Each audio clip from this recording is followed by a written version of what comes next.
മിശിഹായിൽ ഏറെ സ്നേഹം നിറഞ്ഞവരെ, ഒരു മനുഷ്യൻ ഈ ഭൂമിയിൽ എത്ര കാലം ജീവിച്ചെന്നതിലല്ല, അവന്റെ ജീവിതം എങ്ങനെ വിനിയോഗിച്ചു എന്നതാണ് പ്രധാനം. ഈ ഒരു പ്രസ്താവന വളരെ സ്വായത്തമാക്കുകയാണ്.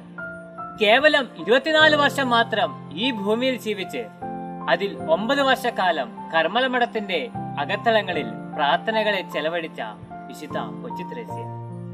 അവൾ ജീവിച്ച കാലഘട്ടം കണ്ടുപിടുത്തങ്ങളുടെ കാലഘട്ടമായിരുന്നു. ലോകം നിർണായകമായ കണ്ടുപിടുത്തങ്ങൾക്ക് സാക്ഷ്യം വഹിച്ചപ്പോൾ സ്വർഗത്തിലേക്കുള്ള കുറുക്കോഴി കണ്ടെത്തി ലോകത്തെ അത്ഭുതപ്പെടുത്തിയവളാണ് ഈ കൊച്ചു കന്യാസ്ത്രീ.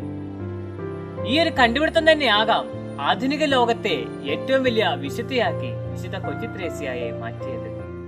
1927 പരിശുദ്ധ പിതാവ് ലയോ 13 മാർപ്പാപ്പ വിശുദ്ധ കൊച്ചു ത്രേസ്യയെ അഖില ലോക മിഷൻ മധ്യസ്ഥയായി വിശുദ്ധ ഫ്രാൻസിസ് സേവ്യറിനൊപ്പം ഉയർത്തിയപ്പോൾ ഒരുപക്ഷെ ലോകം അത്ഭുതത്തോടെ നോക്കിയിട്ടുണ്ടാകാം, അമ്പരപ്പോടെ വീക്ഷിച്ചിട്ടുണ്ടാകാം.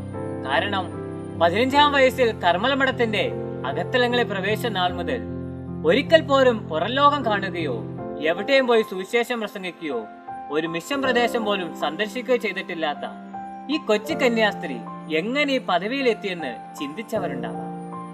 എനിക്ക് ആത്മാക്കളെ തരിക, ബാക്കിയുള്ളതെല്ലാം അങ്ങ് എടുത്തുകൊള്ളുക എന്ന് ഉദ്ധരിച്ചുകൊണ്ട് പാപികളുടെ മാനസാന്തരത്തിനായി ലോകം മുഴുവൻ ചുറ്റി സഞ്ചരിച്ച വിശുദ്ധ ഫ്രാൻസിസ് സേവ്യർ നേടിയതിനേക്കാൾ കൂടുതൽ ആത്മാക്കളെ തന്റെ കൊച്ചു കൊച്ചു ഉപകാര പ്രവൃത്തികളാലും അനുദിന ജീവിതത്തിലെ സഹനങ്ങളാലും പ്രാർത്ഥനകളാലും ഈ പുണ്യവതി നേടിയെന്നാണ് അതിനുള്ള ഉത്തരം.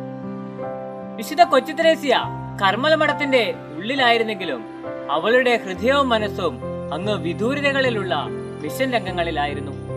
കൊച്ചു ത്രേസ്യ പറയുന്നു, ലോകം മുഴുവൻ ചുറ്റി സഞ്ചരിച്ച് അങ്ങയുടെ സുവിശേഷം പ്രസംഗിക്കുവാനും അവിശ്വാസികളുടെ നാട്ടിൽ അങ്ങയുടെ പ്രതാപമേറിയ കുരിശു നാട്ടുവാനും ഞാൻ ആഗ്രഹിക്കുന്നു. എന്നാൽ എന്റെ പ്രാണനാഥ, ഒരു മിഷൻ രംഗം കൊണ്ട് മാത്രം ഞാൻ തൃപ്തപ്പെടുകയില്ല. ഒരേ സമയം തന്നെ എല്ലാ ഭൂഖണ്ഡങ്ങളിലും ഏറ്റവും വിദൂരമായ ദ്വീപുകളിലും അങ്ങയുടെ സുവിശേഷം പ്രസംഗിക്കണമെന്നാണ് എന്റെ ആഗ്രഹം.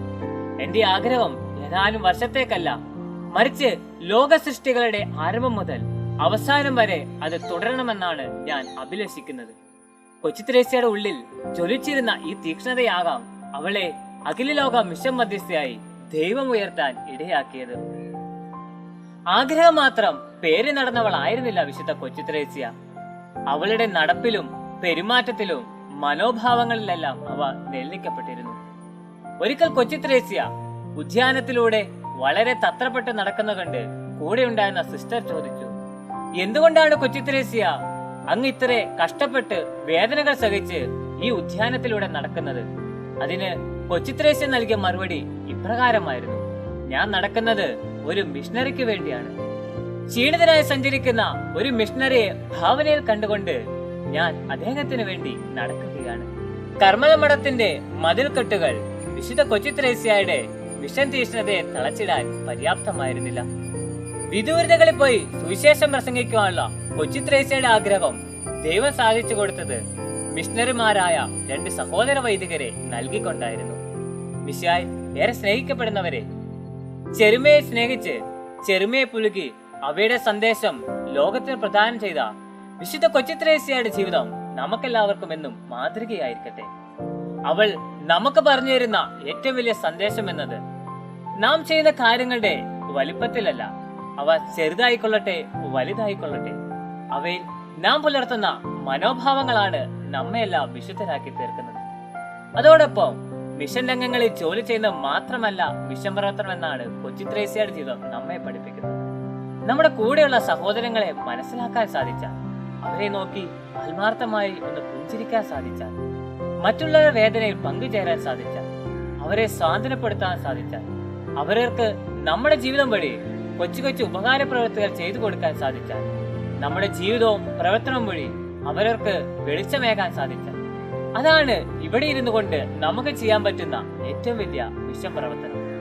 ഒപ്പം വിശുദ്ധ കൊച്ചു ത്രേസ്യയുടെ മാധ്യസ്ഥം വ്യാപിച്ചുകൊണ്ട് മിഷൻ രംഗങ്ങളിൽ ജോലി ചെയ്യുന്നവർക്ക് നമ്മുടെ കൊച്ചു കൊച്ചു പ്രാർത്ഥനകളാലും സഹനങ്ങളാലും ബലമേകാൻ സാധിക്കട്ടെ. ദൈവം നമ്മയെല്ലാം സമൃദ്ധമായി അനുഗ്രഹിക്കട്ടെ.